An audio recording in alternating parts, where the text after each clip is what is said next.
The scent of burnt sugar filled the air. Again. Mara stared at the blackened pies lined up on the counter like a row of failed promises. Flour dusted her arms, her shirt clung to her back with sweat, and the once charming bakery now felt like a stage for her collapse. This was supposed to be her fresh start. The legacy her grandmother left behind after the funeral, after the divorce, after the disappointment of not getting the house, the dog, or even the dining room table. The bakery was what was left, and she had clung to it with both hands, believing if she could just make this one thing work, maybe she wasn't a total failure. But right now, nothing golden or glorious was rising. Only smoke. Smoke curling from the oven door like a signal of surrender. Her dream wasn't golden brown and bubbling with hope. It was scorched, brittle, bitter, and barely recognizable from what she'd imagined when she first picked up her grandmother's apron. The harvest festival was in 2 days. It was a big deal in their small town, and Grandma B's pies used to be the main attraction. Mara had promised herself she'd carry on the tradition, that her grandma would be proud. But now all she had was burnt crusts, cracked fillings, and an overwhelming sense that she was in over her head. Her teenage son, Eli, hadn't said much that morning. He'd watched her pull tray after tray from the oven, each one worse than the last. She had hoped for even a nod of encouragement. But instead, he shook his head and disappeared into his room. She could still hear the way his door clicked shut. Not slammed, just closed, like he'd already given up on hoping she'd figure it out. Later that evening, as Mara sat on the kitchen floor pulling off her apron, the buzz of her phone interrupted the silence. Notifications blinked, mostly unread messages, a reminder to pay the electric bill, and one cruel review. This bakery used to be something special. Now it's just sad. Like its owner. Her throat tightened. The heat of shame climbed her neck, even though no one was there to see her fall apart. But the real sting came a few minutes later. Eli had wandered back into the kitchen, took one look at the disaster zone and muttered under his breath, "Why don't you just quit, like you do everything else?" The words hit harder than they should have. But that's what happens when you already feel like a cracked cup trying to hold boiling water. Something inside her fractured. Not loudly, but deeply. She didn't respond. She didn't argue. She just sat there, surrounded by failure, in a kitchen that smelled more like disappointment than cinnamon. The next morning, the bakery sat in heavy silence. The chipped front window let in pale morning light, casting uneven streaks across the flour-covered floor, like even the sunlight didn't know where to land. No music playing, no whir of mixers, no cinnamon warming the air. Just the quiet creak of old floorboards and the soft ticking of a clock that had stopped keeping time long ago. Mara stood behind the counter staring blankly at a tray of unbaked dough. Her arms ached, but it was nothing compared to the exhaustion she felt in her spirit. It was the kind of weariness that seeps in after too many silent mornings and unanswered prayers. The kind that comes not just from working hard, but from trying, really trying, and still feeling like you're not enough. Her spirit was tired of being brave, of holding it all together for Eli, of hoping that this one thing, this bakery, might redeem all the broken places behind her. And now, even that hope felt flimsy, like a crust that wouldn't hold. She looked around the space, faded wallpaper curling at the corners, shelves that once held warmth now stacked with unopened flour bags, unpaid invoices clipped to a corkboard like warnings. She'd always thought she was resilient, had always been the one to keep going. Through the move, through the long hours at the clinic, through the nights Eli stayed out too late and the days when she didn't know how they'd afford groceries. But this felt different. This felt like standing at the edge of something she couldn't come back from. She moved to roll out a fresh crust. Maybe this one would be different. Maybe not. Her hands shook with a mix of frustration and fatigue. The rolling pin slipped from her grasp, clattering softly against the edge of the counter. A splatter of filling landed on her sleeve, sticky and red.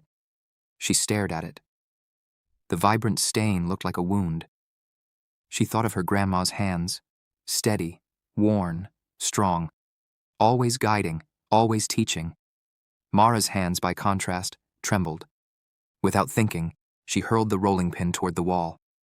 It struck a photo of her grandmother, Grandma B, smiling in front of this very counter.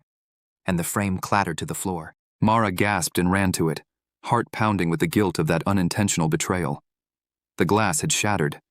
She picked it up, brushing a thumb across the familiar smile. That photo had watched over the bakery for decades. Now it was broken too, and behind the photo, something was tucked. A note, folded small and browned with age. Don't bake for applause. Bake for healing. Love, Nana. Her breath caught. All the tension in her shoulders spilled out in a sob that caught her by surprise. Her knees gave way, and she sat on the flour-dusted tile, cradling the broken frame like something sacred. She hadn't realized how much she missed being seen. Not for what she could produce, but for who she was becoming. Late morning. Still no customers. She hadn't unlocked the front door. She didn't even turn the sign around. The bell rang anyway. A man stood in the entrance, mid-40s, holding a small metal toolbox in one hand and a box of day-old donuts in the other. He looked familiar, but Mara couldn't place him. You don't remember me, do you? He asked kindly. She shook her head, apologetic. I came in a few years back, just after your grandma passed. I didn't have enough to pay for the pie, but you gave it to me anyway. Told me to pay it forward. He paused, smiling. I've been trying to find a way to pay you back ever since. His name was Carlos. He ran a food truck now and heard through the grapevine that she was struggling, something about the review going viral and the festival bake-off losing its main act. I fix ovens. It's what I do. Let me help. She blinked back fresh tears, not because of the offer, but because someone remembered her kindness and brought it back when she needed it most. It felt like kindness had circled back, not in some grand, dramatic gesture, but in the quiet, steady way Mara had once offered it to others. A full-circle moment she hadn't expected, arriving just when she needed it most. Carlos repaired the oven, not just patched it, restored it. He spent hours crouched beside it, replacing worn-out heating coils and carefully rewiring connections that had frayed from years of use. He even cleaned the grime from the old temperature gauge and recalibrated it so Mara wouldn't have to guess anymore. When he was done, he stepped back and nodded toward it like he was presenting a work of art. For the first time in weeks, Mara heard the low hum of the oven purring to life, steady, dependable, full of possibility. She didn't say anything right away. She just stood in the warm glow, letting the hum settle deep into her bones like a promise she hadn't known she was waiting for. But later that night, as Carlos packed up his toolbox and paused at the door, Mara looked up and said softly, "Thank you, not just for fixing the oven, but for reminding me I'm not done yet." Carlos smiled, tipped his head and said, "The oven was just the beginning." Mara cautiously began baking again, this time not to prove anything, but to remember why she loved it in the first place.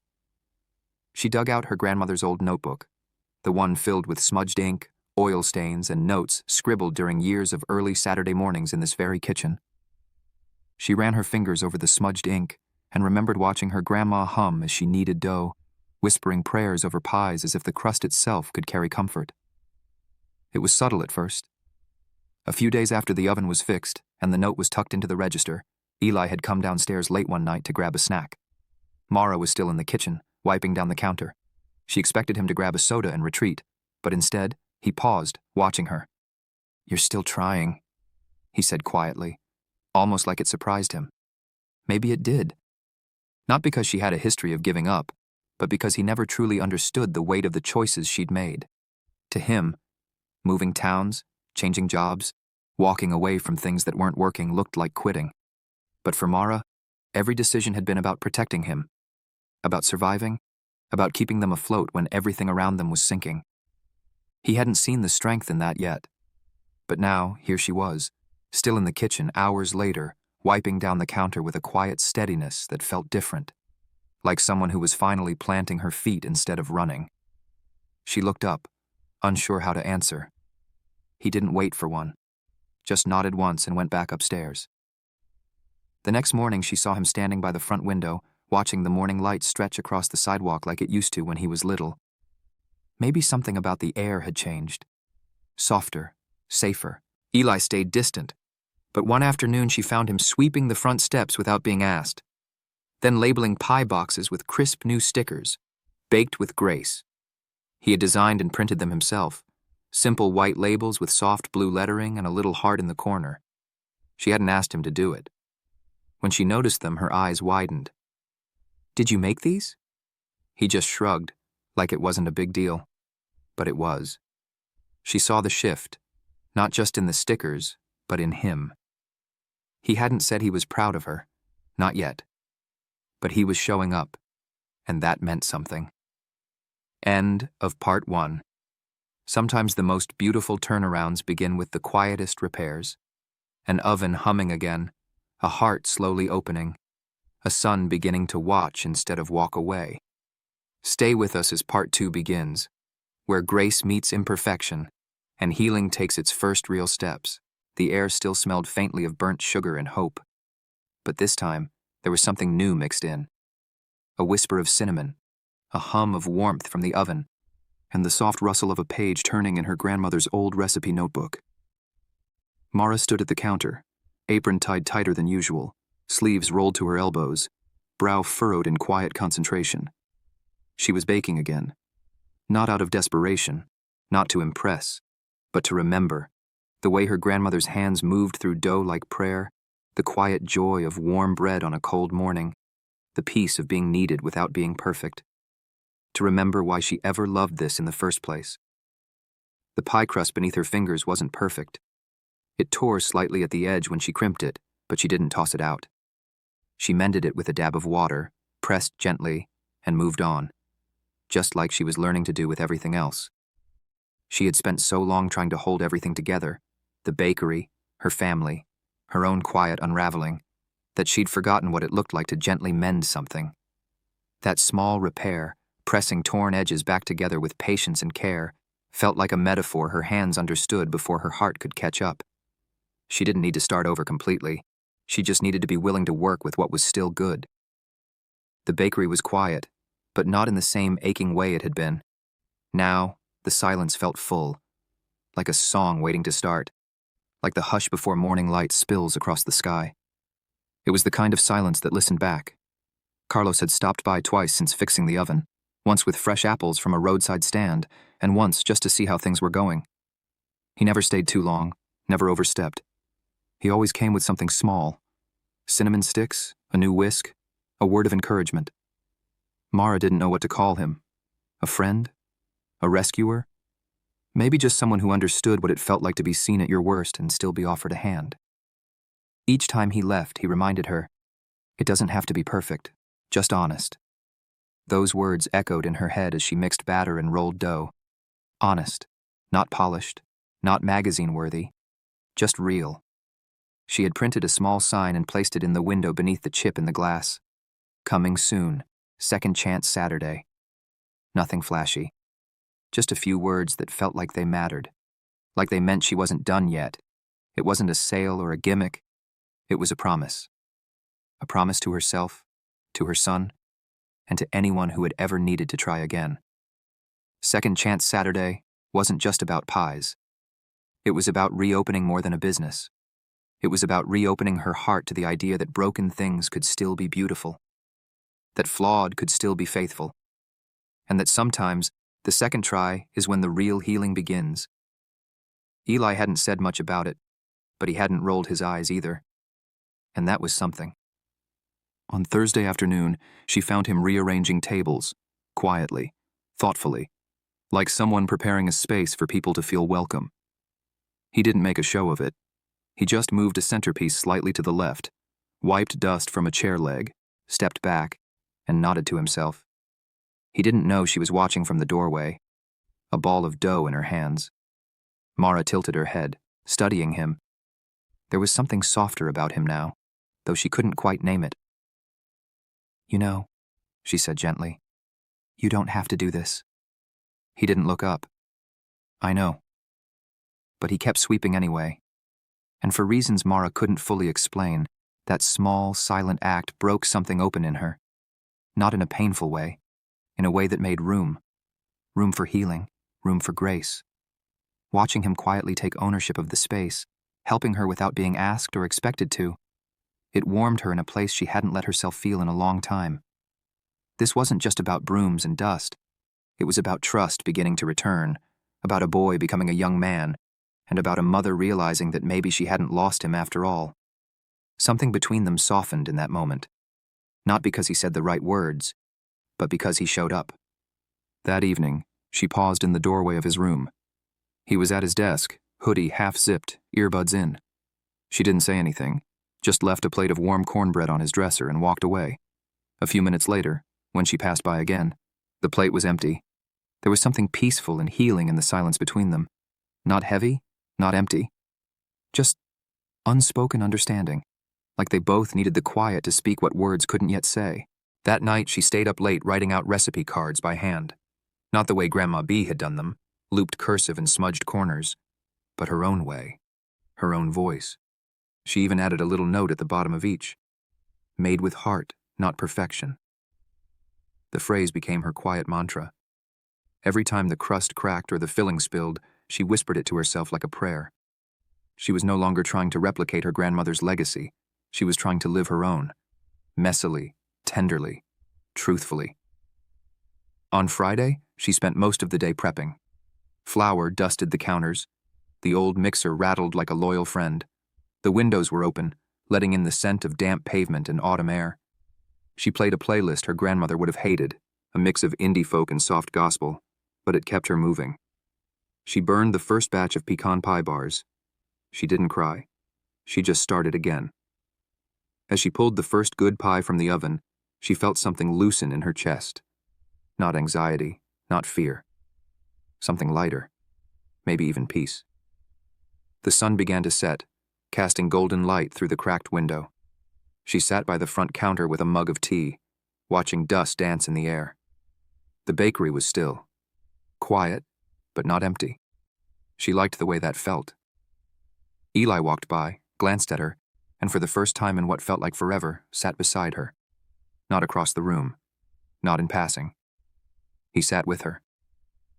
They didn't speak for a long while. Finally, he said, "Do you think people will actually come?" Mara looked down at her tea. "I don't know, but I'm showing up. That has to count for something." He nodded. "Yeah, I guess it does." There was no sarcasm in his voice, just honesty, and maybe even a little hope. Saturday came. The sky was clear, cool enough for sweaters, warm enough for windows to stay open. The bell above the bakery door had been silent for too long, and as she turned the sign from closed to open, her fingers trembled. Mara stood in the doorway as the first guests trickled in. She'd baked 10 pies, each one different, each one flawed in some small way. The blueberry overflowed. The apple browned unevenly. The pecan had a crack right through the center. The chocolate silk drooped a little on one side. She put them out anyway. Each slice came with a napkin and a handwritten quote, snippets from her grandma's journals, lines about kindness and courage and what it meant to keep going.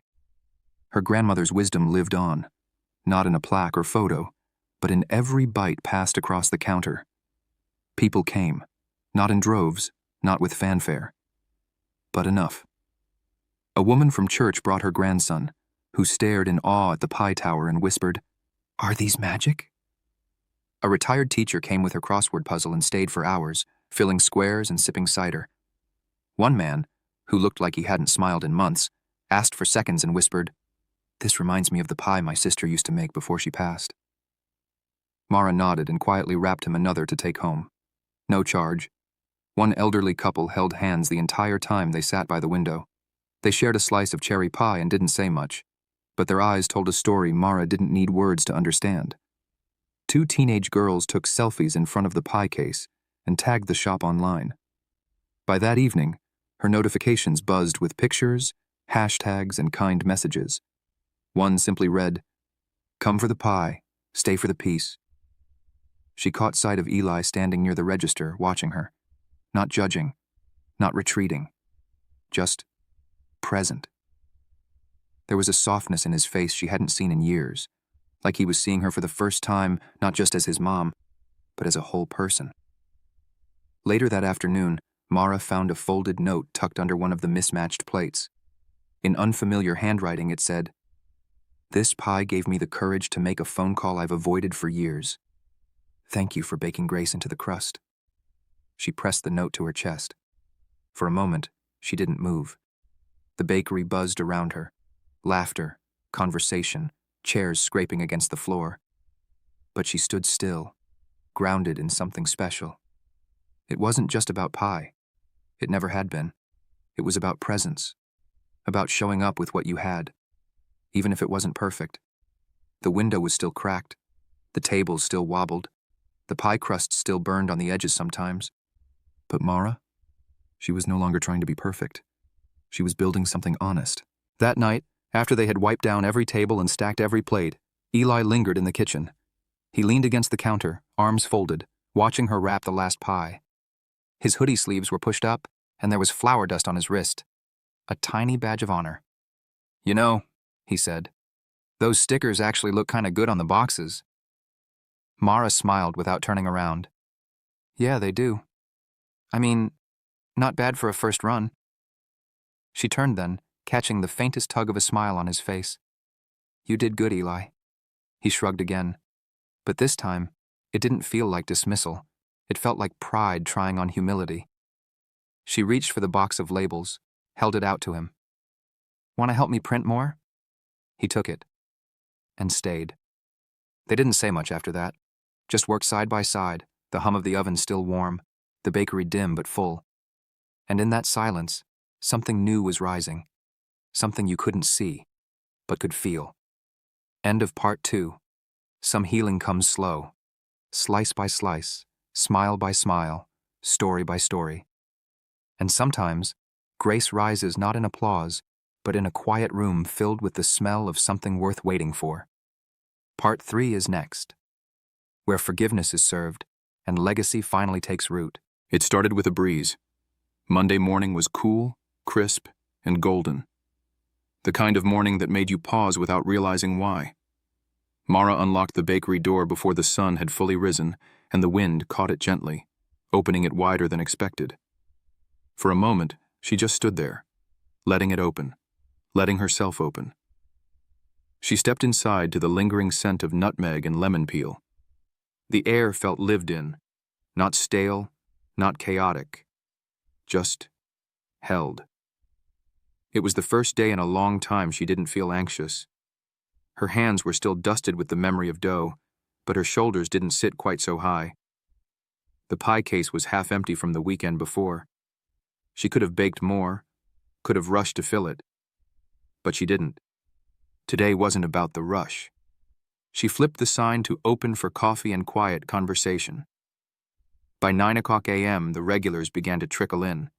Not in a rush, not for the sugar, just for the space. They brought books, journals, aching hearts, and small joys. One woman brought a bouquet of backyard zinnias and asked if Mara wanted to set them near the window. "They feel like hope," the woman said. Mara nodded. "Then yes. Let's make space for that." She placed the vase next to the chipped frame of her grandmother's photo. The one Eli had quietly mended with clear epoxy and a steady hand. The crack was still visible, but it no longer looked like damage. It looked like something once broken, made whole with intention. The bell above the door jingled again. This time, it was Carlos. He carried a toolbox in one hand and a small brown bag in the other. "Morning," he said, with that now familiar smile. "Something broken already?" she asked. "Nope. Just thought you might want biscuits." He set the bag down. She opened it to find fresh cheddar chive biscuits still warm. "You baked these?" He shrugged. "I try things sometimes." She smiled. "They smell like kindness." He smiled back. Kindness, chives, and maybe too much butter. They sat near the window with coffee in mismatched mugs, splitting a biscuit in comfortable silence. The kind of silence that knows how to hold space. Not awkward. Just real. And maybe, though neither of them would say it yet, it was the kind of silence that hinted at something else. A beginning, perhaps. The earliest shape of something deeper than friendship. It was too soon to name, too fragile to claim. But it was there, warm as the biscuit between them, waiting quietly to be noticed. She looked out at the sidewalk, where two teenagers were chalking hearts and Second Chance Saturday in pink letters.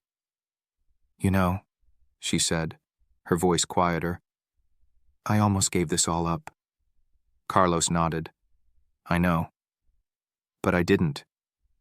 Not because I suddenly had it all figured out, but because I realized giving up wouldn't protect me from pain. It would just keep me from healing." He took a sip of coffee. "Sounds like something your grandma would have said." "She probably did. 12 times. I just wasn't ready to hear it." He looked at her with a warmth that held no pressure. "And now?" "Now I'm listening." Just then, Eli walked in. Hoodie off, hair combed, carrying 2 boxes. "Forgot these at home," he said, setting them on the counter. He glanced at Carlos, then at the window. "Nice biscuits?" Carlos raised his coffee and mock toast. "Help yourself." Eli took one, bit into it, and said nothing. But he stayed, not on his phone, not hiding, just stayed. Later that afternoon, the door opened again. Mara looked up and froze. It was her sister. They hadn't spoken in almost a year. She stood there, uncertain, holding a Tupperware container. Her eyes scanned the bakery, the tables, the window, the photo of Grandma B, the pie case, and finally, Mara. I made the sweet potato pie, the one she used to make at Thanksgiving." Mara stepped around the counter slowly. "You remembered the recipe?" "I wrote it down, years ago. You were always the one who made the crust better, though." For a second, neither of them moved. Then Mara opened her arms. It wasn't a long hug, but it was real, and needed, and new. "Let's put it out," Mara said. "It deserves a place." They placed the pie in the center of the case. No label, no price. Later, when a customer asked for a slice, Mara simply said, "This one's on the house. It comes with a little forgiveness baked in." That week, the bakery prepped for the vendor fair.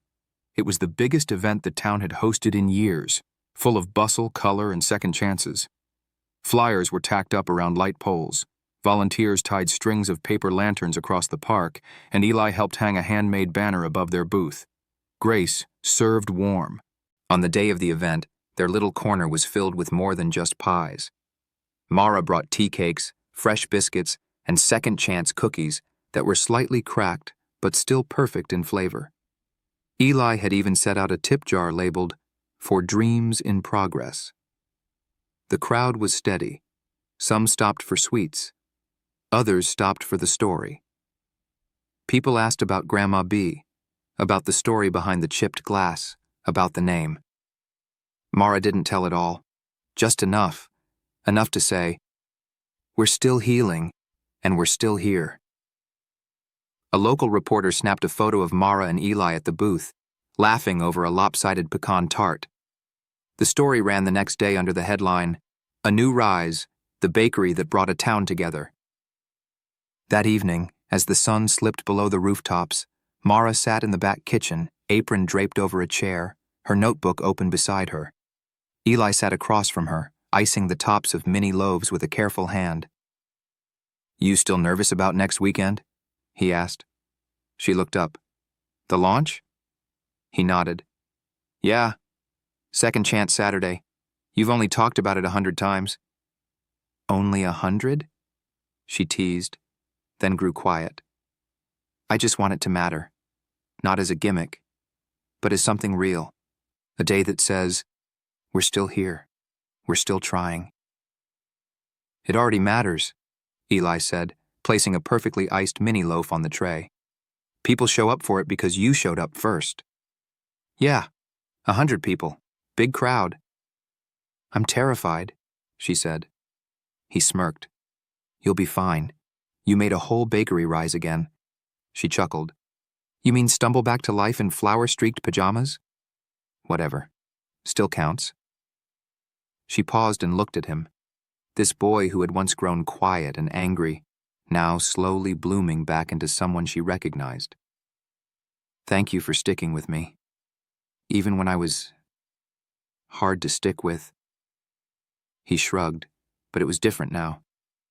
Softer. We're figuring it out. They kept working, slow and steady. Mara added a final note to her recipe card. Healing isn't loud. Sometimes it's a pie shared between people learning how to trust again. At closing time, a little girl handed Mara a picture she drew, crayons on construction paper. It showed a bakery with a heart in the window and a woman with a rolling pin smiling. That's you, she said. Because you make heart pies. Mara felt her throat tighten. She knelt down. Thank you, sweetie. This means a lot. The girl nodded solemnly. My mom says your pie made her not scared to call Grandma. Mara held the drawing to her chest. It didn't fix everything, but it reminded her why she stayed, why she tried again, why she believed in second chances. That night, she turned off the lights one by one. The glow faded slowly, like a curtain falling. She stood at the door, hand resting on the chipped glass. It was still cracked. So was she.